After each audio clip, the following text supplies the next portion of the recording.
अस्सलाम वालेकुम। हम सीरीज़ बना रहे हैं हाई ब्लड प्रेशर के ऊपर, यानी कि बुलंद फिशार खून के ऊपर। लास्ट जो हमने वीडियो बनाई उसमें हमने स्पेसिफिकली बात की कि अगर किसी का सुबह के वक्त ब्लड प्रेशर बढ़ता है तो उसके क्या रीज़न्स हो सकते हैं और फिर उनको किस तरीके से कंट्रोल भी किया जा सकता है। आज हम बात करेंगे, अक्सर पेशेंट्स कहते हैं कि हमारा शाम के वक्त 5-6 बजे के बाद ब्लड प्रेशर जब हम नोट करते हैं तो वो बढ़ चुका होता है, तो उसकी क्या वजूहत हैं। तो उसमें सबसे बड़ी वजह तो जो है वो स्ट्रेस है। स्ट्रेस जो है वो काम का है या कोई भी और भी किसी किस्म का। ज़ाहिर है आप पूरा दिन जो भी किसी भी किस्म का काम कर रहा है, वो ऑफिस वर्क है, वो बिजनेस है, वो कोई मेहनत है, मजदूरी है, तो वो उनको पूरा दिन स्ट्रेस तो रहता ही है काम का, और वही स्ट्रेस वजह बनता है ब्लड प्रेशर के बढ़ने का। और फिर दूसरी बात ये कि पूरा दिन उस स्ट्रेस से गुजरने के बाद और पूरा दिन काम में इन्वॉल्व रहने के बाद, मेहनत मुशक्कत के बाद आप थकावट भी महसूस कर रहे होते हैं, आप फटीग भी हो चुके हुए होते हैं। और ये जो फटीग है, थकावट है, एक्सर्शन है, ये भी वजह बनती है ब्लड प्रेशर के शाम में बढ़ने की।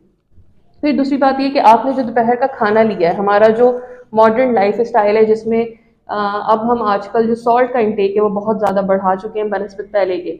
जो शाम के वक्त अक्सर स्नैक्स हम लेना शुरू कर देते हैं, या शाम में दोपहर में हमने खाना जो खाया हुआ होता है वो फास्ट फूड या जंक फूड खाया हुआ होता है, जिसमें नमक की मिकदार बहुत ज़्यादा होती है।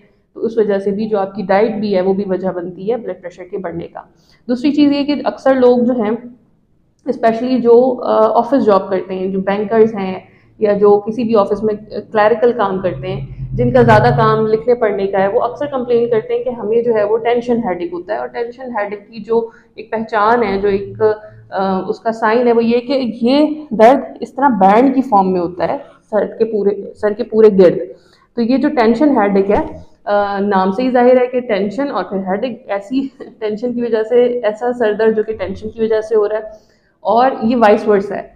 ब्लड प्रेशर बढ़ने की वजह से हेडेक हो सकता है, और हेडेक जो है वो ब्लड प्रेशर करवा सकता है। तो एक ये वजह भी है। दूसरी, फिर आपकी मैंने पिछली वीडियो में भी बात की थी कि मेडिसिन, आप अक्सर कोई शॉर्ट एक्टिंग मेडिसिन ले रहे होते हैं। शॉर्ट एक्टिंग से मुराद के जो उसका असर है वो थोड़ी देर के लिए रहता है। सपोज 6 घंटे की या 8 घंटे वाली मेडिसिन आप ले रहे हैं, और सुबह जब आपने वो ली और अब शाम तक उसके असर ख़त्म होने का टाइम होना शुरू हो चुका है, इस वजह से आपका ब्लड प्रेशर बढ़ रहा है। तो इसमें आपको ज़रूरत है कि आप अपने मौलिद से रब्ता करें, ताकि वो आपको किसी लॉन्ग एक्टिंग ड्रग पे जो है वो स्विच कर दें, या फिर आपको गाइड करें कि आपने इसकी कितनी डोजेस लेनी है। फिर मैंने हमारा सेडेंट्री लाइफ स्टाइल, यानी कि जो ऑफिस वर्क वाले हैं स्पेशली, वो पूरा दिन बैठ के उन्होंने गुजार दिया है, तो इस वजह से भी जो है, और वो उसमें थक भी चुके हैं ऑब्वियसली। आप बेशक आपने बैठ के काम किया है, लेकिन आपने जो लिखने पढ़ने का काम है वो ज़्यादा आपके आसाब को थका देता है, और आप थकावट महसूस करते हैं बनस्बत फिजिकल वर्क के।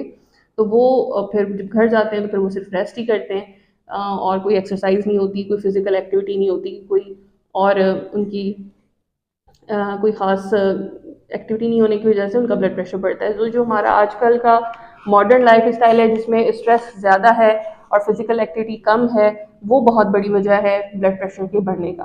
फिर हमारी कुछ हार्मोनल चेंजेस, जैसे कि मैंने आपको बताया कि हमारा एक सर्केडियन रिदम है जिसमें हमारे जो हार्मोन्स हैं वो अकॉर्डिंग टू हमारी स्लीप और वेक टाइम की वजह से ऊपर नीचे हो रहे होते हैं। तो शाम के वक्त जो स्पेशली 6 बजे का टाइम है, उसमें हमारे कुछ हार्मोनल चेंजेस ऐसे होते हैं जो कि हार्मोन्स हमारी खून के अंदर रिलीज होते हैं, और इसकी वजह से ब्लड प्रेशर बढ़ता है। फिर अक्सर लोगों को जो है सुबह नाश्ते में और स्पेशली शाम के वक्त उनको चाय ज़रूर ही चाहिए, उसके बगैर वो कहते हैं कि हमारी आंख नहीं खुलती है या हम कोई काम करने के काबिल नहीं होते। तो जो शाम के वक्त हम कैफीन या निकोटीन की डोज ले रहे होते हैं, उसकी वजह से भी ब्लड प्रेशर बढ़ता है। तो ये छोटी छोटी चीज़ें जिनकी वजह से स्पेशली शाम के वक्त ब्लड प्रेशर बढ़ता है, और हम थोड़ी बहुत मस्बत तब्दीलियाँ ला के इसको जो है वो कंट्रोल कर सकते हैं।